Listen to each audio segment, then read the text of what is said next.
नमस्कार, सत श्री अकाल, आदाब। आप सभी को मेरे यानी यथार्थ बाफना की तरफ से एक प्यार भरा इस्तकबाल।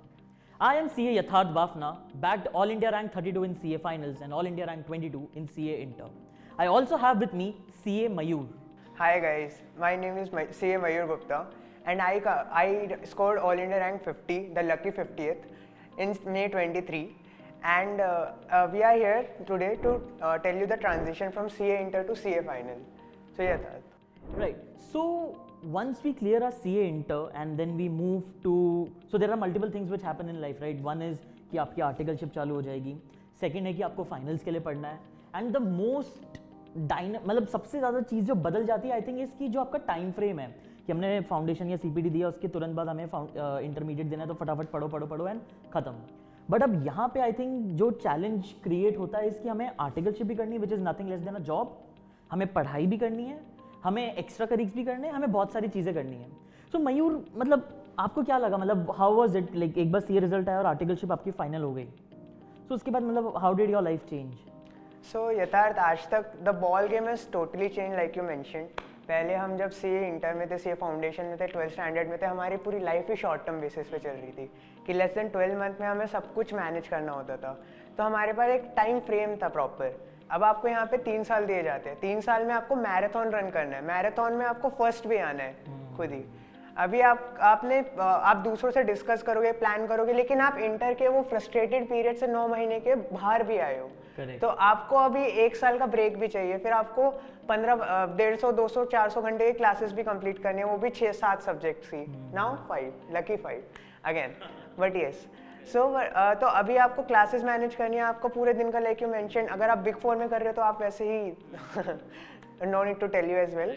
सो I think I like that part very much कि जहाँ पे you know till CA foundation intermediate it's like a 200 metre race की, जहाँ पे बस भागना, पूरी जान लगा दो, भागते रहो भागते रहो भागते रहो, you will finish. But marathon में अगर आप स्टार्टिंग में बहुत तेज भाग लिए तो आप थक जाओगे, तो आप नहीं जीतोगे। अगर आप स्टार्टिंग में एकदम धीरे धीरे चले या बहुत नहीं चले और लास्ट में आपने स्पीड पकड़ी, तो क्योंकि इतना बड़ा है तो आप नहीं जीत पाओगे। तो आपको आई थिंक कंसिस्टेंटली एक ही पेस पे आपको पूरी मैराथन रनी, तो आई थिंक मेरे को वो काफ़ी रिलेटेबल लगा। एक्चुअली मयूर, मेरे को काफ़ी अच्छा लगा कि सीए इंटरमीडिएट तक हम 100 मीटर रेस या 200 मीटर रेस थे कि भाई इतनी रेस है, पूरी जान लगा दो, हो जाएगा। बट अब क्योंकि गेम बदल गया है, अब हमें मैराथन लड़नी है, तो माइंडसेट पूरा बदलना पड़ेगा। अगर स्टार्टिंग में बहुत तेज़ भाग लिए, थक जाओगे, आप रेस कंप्लीट नहीं कर पाओगे। आपने एंड के लिए सब रखा, स्टार्टिंग में बहुत धीरे चल रहे हो तो आप पीछे रह जाओगे। तो आप आई थिंक माइंड चेंज, आपको माइंडसेट बहुत ज़्यादा ड्रास्टिकली आई थिंक शिफ्ट करना पड़ेगा। एंड सबसे इंपॉर्टेंट चीज़, तो अभी तक तो क्या था कि हमारे जैसे स्कूल में थे, गए, पढ़े, एग्जाम दिया, खत्म, इंटरमीडिएट तक भी वो। बट अब आप कॉर्पोरेट वर्ल्ड में भी जाओगे, आप आर्टिकलशिप करोगे, आप काम भी करोगे, काम के साथ आपको पढ़ाई भी करनी है, पहला। सेकेंड, आपको पढ़ाई करनी है और 3 साल तक करनी है। तो आज मैं फॉर एग्जाम्पल जो पढ़ रहा हूँ वो मुझे 3.5 साल बाद उसका एग्जाम देना है, तो तब तक चीज़ें रिटेन भी करनी है। तो how did you dealt with it, and मतलब how did you went about it? जब आपकी इंटरमीडिएट आर्टिकलशिप स्टार्ट हुई उस दिन से आपने फाइनल्स तक का क्या कोई एक मैप बनाया, एक प्लान करा, या आपने क्या करा माइंडसेट चेंज करने के लिए आपका? ऑनेस्टली मैंने अपने सीनियर से ही बात करी, लाइक नॉर्मली आप क्या करोगे, आपको कोई नई जगह जाना है तो आप दूसरे लोगों से बात करोगे। अभी मुझे ऐसे कुछ सीनियर्स मिले जिन्होंने बोला 1 साल के बाद पढ़ाई शुरू करो, which was not a great advice. You can wait for 3 to 4 months, then you can start. But ठीक है, मैंने 1 साल वेट करा, तो आई हैड अ प्लान कि मुझे इतने मंथ्स में इतने सब्जेक्ट्स कंप्लीट करना है। And the main motivation for me was कि जो हमारी 5 मंथ्स के ये स्टडी लीव स्टार्ट होगी या 3 मंथ्स का पीरियड स्टार्ट होगा, उसमें क्लासेस नहीं देखना है, उसमें you can refer to revision lectures, तुम सेल्फ स्टडी करोगे बट क्लासेस नहीं देखोगे। ऑल्दो मैं पूरा नहीं कर पाया, but that was the main strategy. And I tried to focus on getting the small, the lectures which were the minimal, like जो सबसे कम टाइम में सबसे ज़्यादा आउटपुट दे, वो उसने मेरे को बहुत हेल्प किया। इनफैक्ट मयूर, मेरी भी काफ़ी सिमिलर अप्रोच थी। मतलब so what I did once my articleship commences, मैंने डे 1 पे अगले 3-3.5 साल मुझे क्या करना है, मैंने डे 1 पे डिसाइड कर लिया कि फॉर एग्जाम्पल अब मेरे पास 3.5 साल है, 8 सब्जेक्ट्स है, एक सब्जेक्ट को ऑन एन एवरेज 2 महीने से 3 महीने लगते हैं आपको क्लासेस करने में, एंड लास्ट के 3.5 साल के लास्ट के 6 महीने आपके स्टडी लीव्स है। तो पहला तो हो गया कि भाई स्टडी लीव्स के पहले मेरे को खत्म करनी क्लासेस। अब मेरे पास 3 साल बचे और 8 सब्जेक्ट है, 3 साल यानी 36 महीने और 8 सब्जेक्ट, तो मैंने वो मैथ्स लगाई और मैंने क्या करा कि हर एक में 2 लगते तो आपको मोटा मोटी 24 महीने लगते हैं। सो कॉन्ट्ररी टू व्हाट यू से, मैंने 1 साल कुछ भी नहीं करा, 1 साल मैंने आर्टिकलशिप का एक्सपीरियंस लिया, बिकॉज वो भी आपके लिए फर्स्ट टाइम एक्सपीरियंस है, राइट। सो सीए का I think one of the most important USPs कि आपको बहुत ही यंग एज पे कॉर्पोरेट एक्सपोजर दे देते हैं। और अगर आप सिर्फ सीए क्लियर करना है से लेके आप उस चीज़ पे कॉम्प्रोमाइज़ करने लग गए तो आई थिंक फिर मतलब इट्स जस्ट वो डिग्री बन जाएगी that you are doing for the sake of doing. तो आई थिंक हर चीज़ का फ्लेवर लेना चाहिए।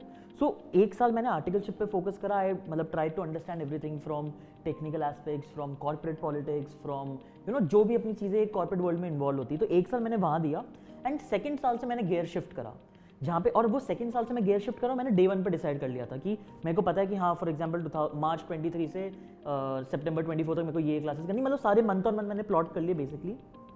उसमें भी अब इंपॉर्टेंस आती है कि कौन सा सब्जेक्ट पहले लेना है, बिकॉज आपको 2 साल है तो आज आप जो ले रहे हो सकता है 2 साल बाद वो बिल्कुल ही रिडंडेंट हो जाए, राइट। तो अब आपको डिसाइड करना है कि कौन से सब्जेक्ट्स लेने हैं। तो आप सब्जेक्ट्स वो पिक करो जो अमेंडमेंट्स जिसमें सबसे कम आते हैं। तो आप एफआर हो गया, एसएफएम हो गया, कॉस्टिंग हो गया, ये पहले ले लो, ऑडिट ले लो। अब इसके बाद आप डीटी आईडीटी जहाँ पे बहुत अमेंडमेंट्स आते हैं उसको बाद के लिए रखो। तो वो मैंने प्लॉट कर लिया पहला। सेकंड आई थिंक जो मैंने करा था कि क्लासेस तो करी अब क्लासेस के दौरान मैंने क्या करा कि जैसे जैसे मेरी क्लासेस खत्म हो रही थी तो मैं वीकली जैसे मैंने 5-6 लेक्चर्स देख लिए। अब उसके बाद मैं एक हफ्ते में जो पढ़ा है ना सिर्फ एक बार रैपअप कर लेता था कि हाँ ठीक है मेरे को समझ में आ गया सब क्या है, कि ये ना हो कि अभी क्लासेस ले ली हो गया, स्टडी लीव में बैठा तो ये कॉन्सेप्ट भी समझ में नहीं आया। आई जस्ट मेड श्योर कि हाँ ये कॉन्सेप्ट मुझे समझ में आ गया। याद मैंने करा नहीं बिकॉज मुझे लगा यार अभी याद करूँगा तो 2 साल बाद तो कुछ याद रहता नहीं, राइट, इतना रिटेन होता नहीं है। एंड सो मतलब सिर्फ एक समझ लिया कि हाँ जब मैं 2 साल बाद पढ़ूंगा तो मेरे को समझ में आएगा। तो जो चीज़ें अपन हिंदी में बहुत बार लिख लो कि जो भी आपके सर समझा रहे हिंदी में लिख लो, अपनी लैंग्वेज में लिख लो, कि वो पढ़ के मेरे को कॉन्सेप्ट समझ में आ जाएगा। तो वो चीज़ें मैंने रेडी रखी कि मेरे को समझ में आ जाएगा, कभी वो प्रॉब्लम नहीं आएगी। और तीसरा जो मुझे लगा कि कई बार लोग बोलते हैं कि यार बहुत सारे टेस्ट दो, ये करो, वो सब करना चाहिए, बट ओवरडू भी किसी चीज़ को नहीं करना चाहिए कि आप इतना लिखने लग जाओ, इतना करने लग जाओ कि आप जब एक्चुअल में लिखना है तब आप थक जाओ यार, आप बोर हो जाओ कि यार एक ही चीज़ को मैं 50 बार कितनी बार लिखूँ। So guys a really good note on one thing, lectures भगा के नहीं देखने हैं, रिवाइज करना है हर वीक। रिवाइज मतलब कंसेप्ट समझना है। एंड नोट्स तुम्हें लिखने की ज़रूरत नहीं है, उसके मार्जिन ज़्यादा ज़रूरी है और उसे ओवरडू भी नहीं करना है, रादर उसको यूटिलाइज करना है कि तुम्हारे फाइनल के नोट्स जो तुम लीव्स में यूज़ करने वाले हो और तुम्हारे पास एग्जाम रेडी हो। तो यह वेरी गुड पॉइंट रहता है। So major shift between inter to finals is कि आप अभी तो 6 महीने बाद आपको एग्जाम देना है, बट फाइनल्स के लिए आपको 2 साल बाद पढ़ना है वापस उस बुक को। तो आपको इस तरीके से पढ़ना है कि 2 साल बाद आप बुक खोलो तो आपको समझ में आए, तो उसके हिसाब से आप सारे नोट्स लिख लो। तो आई थिंक वो सबसे डायनामिक चेंज है जो आपके काम आएगा। That is very true, yes. So Yatharth हमने अभी स्टडी स्ट्रैटेजी की तो बात कर ली है आर्टिकलशिप के बाद और फाइनल तक, but let's talk about the change in study approach which is very drastic from CA inter to CA final, and how do we manage it. So मेरे लिए इंटर और फाइनल में स्टडी अप्रोच में बहुत difference था, because the teacher I used to study with used to tell तुम questions practice कर लो, एग्जाम में आउटपुट आ ही जाएगा। Again the major part is because of the time frame कि तुम 3 महीने पहले 2 महीने पहले क्वेश्चन प्रैक्टिस करे तुम्हें याद आ जाएगा। बट फाइनल में अगर तुमने कंसेप्ट नहीं समझे और तुम एग्जाम के वो 5 मंथ्स के लीव में because of the length of the syllabus, अगर तुम वो 5 महीने में तुम कंसेप्ट समझने बैठे, you will be lost and तुम इतने क्वेश्चन प्रैक्टिस नहीं कर सकते। हर एक सब्जेक्ट में 1000+ क्वेश्चन है। तो again the concepts which you mentioned earlier कि तुम कॉन्सेप्ट जितना अच्छे से समझ के जाओगे क्लासेस में, again I did the similar thing कि बेस्ट टीचर से क्लासेस लो एंड तुम समझ के लो। कंसेप्ट तुम्हें जितने अच्छे से समझे हुए होंगे उतना टाइम कम लगेगा रिकॉल करने में। तो I followed this strategy. What was your approach? So I think one thing which significantly changed my experience was कि मैं आर्टिकलशिप कर रहा था। सो अब हम जो सब्जेक्ट्स पढ़ रहे हैं it was not just theory. अगर मैं ऑडिट या अकाउंट्स पढ़ के गया हूँ तो मैं हाथों हाथ मेरे क्लाइंट के देख भी जाती है कि हाँ हमारी ऑडिटिंग में स्टैंडर्ड ऑडिट कैसे काम आ रहे हैं और क्लाइंट अकाउंट्स को कैसे यूज़ कर रहा है, चाहे वो इंडियस हो या एएस हो। सो आई थिंक वो मेरे को एक बहुत ही हाथों हाथ किसी चीज़ का प्रैक्टिकल एप्लीकेशन दिखा रहा था। तो कॉन्सेप्चुअली वो बहुत सारी चीज़ें मेरे रिटेन हो रही थी। इट वॉज नॉट जस्ट कि मैं रट्टा मार रहा हूँ, इट वॉज कि मैंने प्रैक्टिकली मैं करके आया हूँ। तो आई थिंक वो बहुत significantly it improved my learning experience eight overall levels. So that really worked for me कि आर्टिकलशिप में मैं प्रैक्टिकल एप्लीकेशन देख रहा था। I remember I gave only 12 days to my audit in the whole preparation. Okay, that's a feat. You have to accept that. And because of that, my articleship was in stat audit and my industrial training was a bit of in costing and SFM. So I found that accounts and audit were the subjects which I could relate literally कि मुझे इतना दिमाग नहीं लगाना पड़ रहा। I could recall my client's example in fact in audit, and in the costing I could understand the impact कि कहाँ पे कैसे impact आएगा, कैसे numbers work करते हैं because of the divisional profitability I used to work with. So yeah, I truly understand what you're talking about. Agree. यार मयूर पता है एक और प्रॉब्लम क्या आती थी, हम सुबह से शाम तो ऑफिस जाते थे तो पढ़ाई करे कब? करनी तो है। सो मतलब व्हाट यूजुअली हैपेंस या मतलब क्या होता है, आर्टिकलशिप आपकी 11 बजे से चालू होती है ना, आप 6-7 या सीजन होते तो 8-9-10 बज जाते हैं आपको. सो अब क्या होता है, शाम को तो अनसर्टेनिटी होती है कि भाई मैं 6 बजे घर आऊँगा या 10 बजे आऊँगा. तो what I used to do is कि सुबह सुबह ही आप निपटा लो. तो मैं सुबह 7-8 बजे उठता था. 7 बजे उठता था. लेक्चर एक जो चीज़ होती है कि आप 1.5x से 2x पे देखते हो, तो वो 3 घंटे का लेक्चर आपका 1.5-2 घंटे में खत्म होता है. तो सुबह सुबह आप लेक्चर देख लो ताकि आपका उठते ही जो लाइफ का सबसे इंपॉर्टेंट पार्ट है वो आपका सुबह ही टिक हो जाए. अब शाम को आप लेट हो जाओ, अगर जल्दी आए तो आप पार्टी कर लो, कुछ भी कर लो, बट आपके लेक्चर सुबह सुबह हो जाता था. तो मैं सुबह लेक्चर देखता, फिर शाम को ऑफिस, फिर दिन में मतलब ड्यूरिंग द डे ऑफिस जाता है, एंड देन शाम को अगर टाइम मिला तो रिवीजन कर लिया, नहीं तो एक और लेक्चर देख लिया, नहीं तो पार्टी कर ली. बट हाँ, सुबह ही मेरा टिक लग जाता था. I very well agree with. I am also a morning bloomer, not a night vampire. But yeah, I used to study in the morning as well कि तुम सुबह उठो, जल्दी से लेक्चर देखो. One of the most luckiest unlucky thing in my case was it was all virtual because of the COVID. Mayur, articleship के time अपन ने classes तो देख लिया, अब स्टडी लीव्स को कैसे डील करना है, आई थिंक वो भी इंपॉर्टेंट पार्ट है. बिकॉज जैसे अभी इंडिया के साथ वर्ल्ड कप में हुआ था कि आपने सेमीफाइनल्स तक तो बहुत अच्छा खेल लिया, बट वो फाइनल्स में आपने अगर आपने वो आपका अगर अच्छे से मैच नहीं किया तो आप वर्ल्ड कप ही हार गए. स्टडी लीव्स में मैंने क्या करा था, अपने पास 6 महीने की यूजुअली अपने को स्टडी लीव्स मिलती है, राइट. अगर मई में अटेम्प्ट है तो आप जनवरी से आप स्टडी लीव्स पे चले जाते हो, दिसंबर या जनवरी से, तो 4-5 महीने. सो व्हाट आई डिड इज़ कि मैंने उसको डिवाइड करा पार्ट्स में. पहले मैंने क्या करा, हमारे 8 सब्जेक्ट्स थे, तो डेली मैंने हर 8th डे पे एक सब्जेक्ट का मॉक टेस्ट दिया और 8 दिन में उस सब्जेक्ट को पढ़ा. तो 8 × 64, मेरे 2 महीने इसमें चले गए. फिर मैंने second round of mock test करे, जहाँ पे मैंने क्या करा, हर 4th डे पे एक सब्जेक्ट का मॉक टेस्ट दिया. तो वहाँ पे मेरे 4 × 32 एक महीना वहाँ चला गया. और फिर जो लास्ट में 20-25 दिन बचे बिफोर एग्जाम, जो मॉक टेस्ट के टाइम मेरे को मेरे वीक पॉइंट्स लगे, उनको मैंने ब्रशअप टचअप करा, और जो भी चीज़ें मेरे को लगती थी कि यार ये छूट गई, या उस टाइम RTB MTB नहीं आती, तो मैंने उन सब चीज़ों को टच करा. अब इससे क्या होता था कि मेरे पास, क्योंकि मेरा पूरा 6 महीने का लेआउट था, तो आई कुड ट्रैक कि मैं सही डायरेक्शन में और सही पेस पे जा रहा हूँ नहीं जा रहा. बिकॉज 8th डे पे मॉक टेस्ट बोला, अगर वो 8 का 10 दिन हो गया फॉर एग्जाम्पल, कोई FR जैसे बड़ा सब्जेक्ट है, तो मेरे को पता होगा कि भाई अगर यहाँ पे 10 दिन हुए हैं तो वहाँ पे मेरे 2 दिन कटने वाले हैं. तो आप अपने आप को, जब तक आप किसी चीज़ को रखोगे नहीं ना जिसके अगेंस्ट आप प्रोग्रेस मैप कर पाओ, तब तक आप कर नहीं पाते. तो आई थिंक ये टाइमलाइंस मैप करना ना बहुत यूजफुल होगा अगर आप अपनी मैप कर पाओ, जिससे आप प्रोग्रेस देख पाओ अपना. So this is how I dealt with my study leaves. Very well said, Yathar. That I can't possibly summarize better than this. But one of the things I would point out is कि थोड़ा buffer time हर एक revision में रखो. And in my case, in my study leave period, one of the most important things was mentors. I had 2 mentors. One was my friend who had recently cleared her CA finals in November 22, and one of my closest friend who was from Unilever itself. He was an inter anchor, so again I followed his strategy, and he scored very good. They both scored very good marks. So I was very jealous of them because I postponed my attempt. But then there are strategies which they did share their shortcomings. कि कहाँ से क्या क्या shortcomings उनको face हुई कि ये better कर सकते थे, तो they did share that and their strategy as well. तो mentorship is very necessary, and the material which they use, मतलब मुझे टाइम स्पेंड करना नहीं पड़ा कि मुझे मटेरियल कौन सा रेफर करना है, बिकॉज मेरे को कराया मिल गया कि कहाँ से क्या रेफर करना है. सेकेंडली, लाइक यू मैंशन कि स्टडी लीव का पीरियड कैसे यूटिलाइज करना है इज़ वेरी इंपॉर्टेंट. तो उन्होंने वो भी गाइड किया कि मेरे को कितने सब्जेक्ट में क्या प्लानिंग करना है. एंड मुझे FR लाइक लेट से पीपल बोलते हैं 3-4 दिन पहले करना चाहिए, तो मैंने कौन सी रिवीजन किस टाइम पे करनी चाहिए. लाइक यू मेंशन कि 8 दिन में सब्जेक्ट करना है, बट कौन सा सब्जेक्ट पहले करना है, किस सब्जेक्ट के साथ क्या मैनेज करना है, तुम्हें कौन सा याद आएगा टाइम पे. That is very important thing जो एक्सपीरियंस बंदा ही बता सकता है. And one more thing, I recently guided a person for November 23 exams, and I saw what happens, मतलब she had someone to discuss with her कि भाई कभी भी हाथ होता है, फ्रस्ट्रेशन आता है, उस टाइम पे मेंटर्स बहुत हेल्प करते हैं, because they have recently seen that phase of life. तो वो रिलेट कर पाते हैं, they will guide you in such a better way कि तुम्हें you will feel that you feel understood. जो तुम्हारे पेरेंट्स में भी ना कर पाए, टीचर्स ना कर पाए, because they have it's been a lot of time for that. But yeah, that's why you need mentors and friends for that. Correct. But again, ये mentorship, guidance, I think सारी चीज़ें स्टडी लीव्स के पहले हो जानी चाहिए. आपको जितनों से बात करनी है आप कर लो, आपको जितनी क्लासेस सब स्टडी लीव्स आपका सॉर्टेड होना चाहिए कि जैसे ही 1 दिसंबर को फॉर एग्जांपल मेरी स्टडी लीव स्टार्ट हुई, तो मेरे पास सारे प्लान, सारे जो भी उनके एक्सपीरियंस का सारांश है, वो सारी चीज़ें आई थिंक 1 दिसंबर के पहले करनी चाहिए. स्टडी लीव्स में मतलब सब आपके पास पता होना चाहिए कैसे क्या करना है.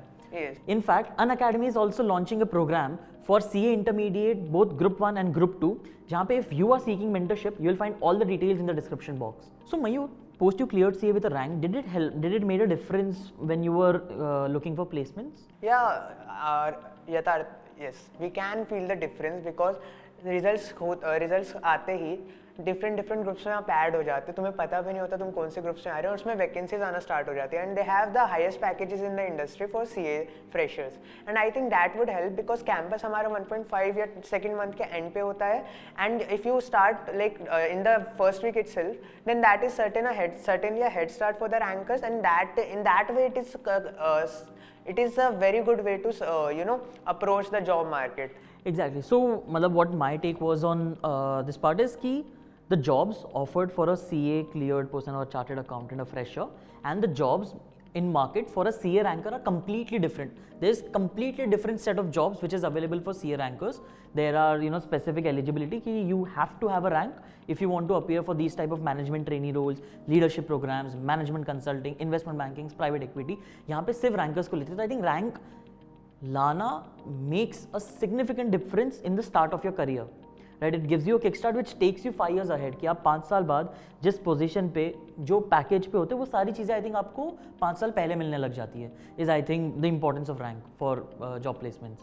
So Yatharth, now we have talked about packages and everything. Let's talk about the reality versus expectation after getting such tremendous results. So for me, reality was exceeded because I didn't expect a rank, honestly. I knew that I'll clear, but I didn't expect a rank. But then the reality was such a good feeling that my parents were happy, my family was happy. Even I got the call from the relatives I had not known existed.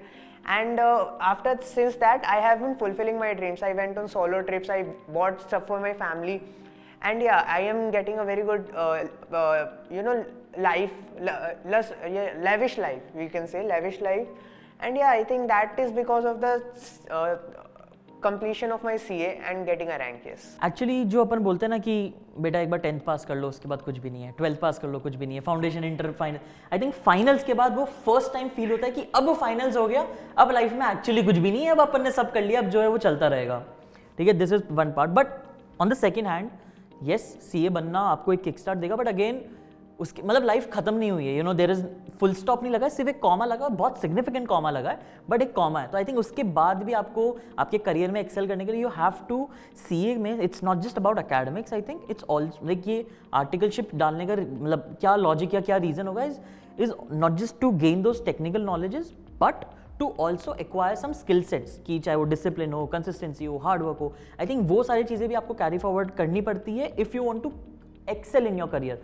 CA बन गए, but अगर CFO बनना है तो I think there is still a long way to go. जो आपको CA में अपने स्किल सेट्स एक्वायर करें उसको आपको इंप्लीमेंट करना पड़ेगा. कॉमा है, enjoy, but there is more to come.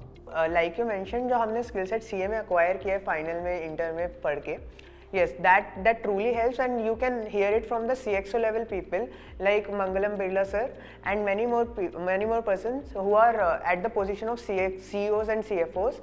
And this skill set will be handy for the rest of the life, definitely. So I think whatever you will be going through till the time you appear for your CA finals and become CA, trust me, everything is worth it. All the sacrifices, all the hard work, all the discipline you show, everything is worth it. Once you become a CA, your life will definitely change. Yeah, actually a very good piece of information.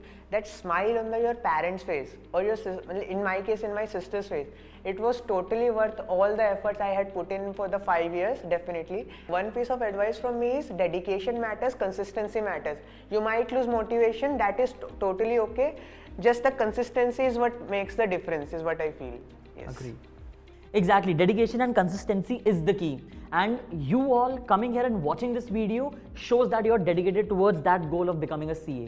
On that note, thank you so much for watching us. I hope चाहे आप CA inter दे रहे हो, CA foundation हो, CA finalist हो, आपको कुछ ना कुछ एक टेक अवे मिलेगा जो आपके एक्सपीरियंस और आपकी जर्नी को आपको डिफरेंशिएट करके देगा, और it will help you achieve your goals. So thank you so much. Do like the video and share it with your friends, and subscribe Unacademy CA Sport.